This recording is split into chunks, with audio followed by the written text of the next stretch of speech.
the gravity is not just that apple falling from the tree, right? Hi guys.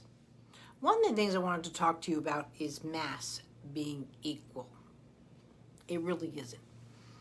You can really see this in observations with working with bone density.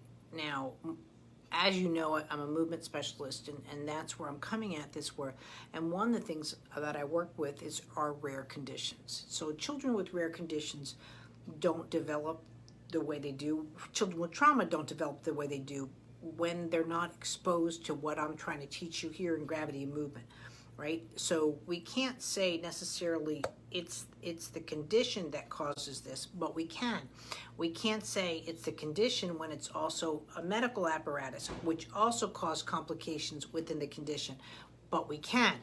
So what you're taught, or most people are taught in physics and so forth, is mass is mass. So let's just say if I step on a scale, that's a measurement of my mass, whatever.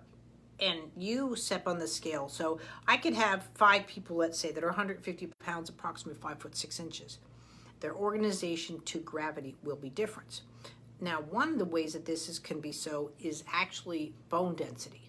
Now we see this and we think of it more so in seniors, right? So with bone densities in seniors or osteoporosis, and this is what happens to astronauts. So that's why we're covering it or going to discuss it.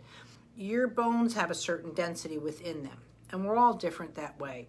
You see it with premature kiddos where they have a thicker bone density. It's why the hips blow out, etc.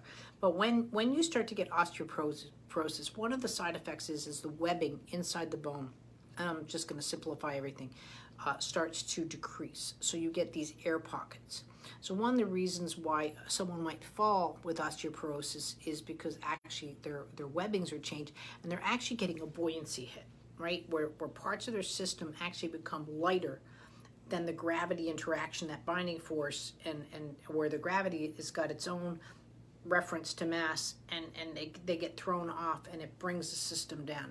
It literally, sort of like getting hit, and you lose your balance. So one of the reasons mortality rate in hip fractures are so high is because you actually you didn't break your hip, you fell, right? And so now we go into preventative and so forth, because again, the bones are breaking down in that aspect, in space, the way we organize within gravity. So same thing too. So an astronaut goes off because it hasn't had that interaction. So really simple. If you stand up with your, quote, shoulders back, I don't mean like you're standing like martial law, but you will feel when you're in this mode, the muscles are actually pulling off the bones, right? And if I go just a 1/4 inch forward, now you will feel the muscles hanging off my bone. So it's this interaction of the muscles, right, which keeps have a certain bone density.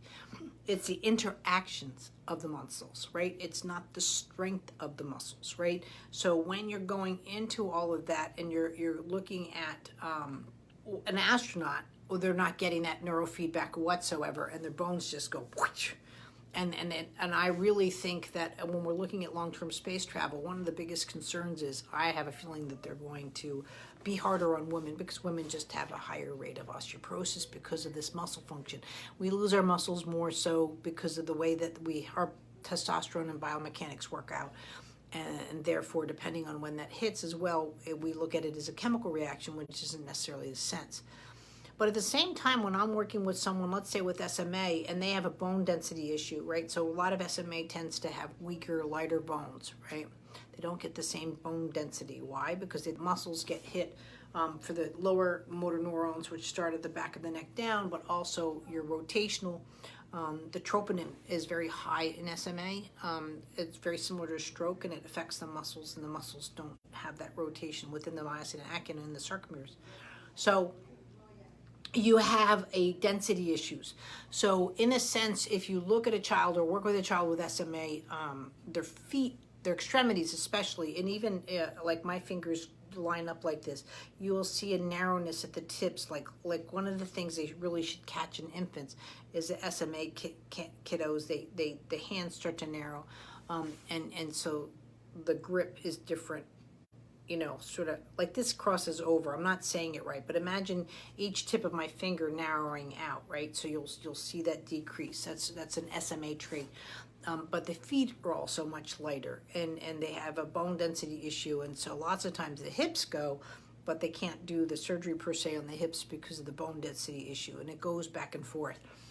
So that lightness creates that balance issue or changes in the movement, and so falls are a little bit harder because, again, with the bone density issues, the webbing is off, and you almost get these air pockets, and it's sort of like ice cubes. Let's say, you know how you have ice cubes and sometimes there's air bubbles within the ice cubes, and as they melt, the ice sort of shifts around, right? So, you're seeing the caloric intake and all of those kind of aspects into it. But one of the things is, as the density changes of the ice cube and the air bubbles, you'll see the different momentums. And so that's what you're looking at. So even though you're weighing someone, let's say they're 36 pounds as a child, but they have bone density issues, that child will articulate their movement patterns much different in relationship to gravity than a child that has a thicker or more typical bone density.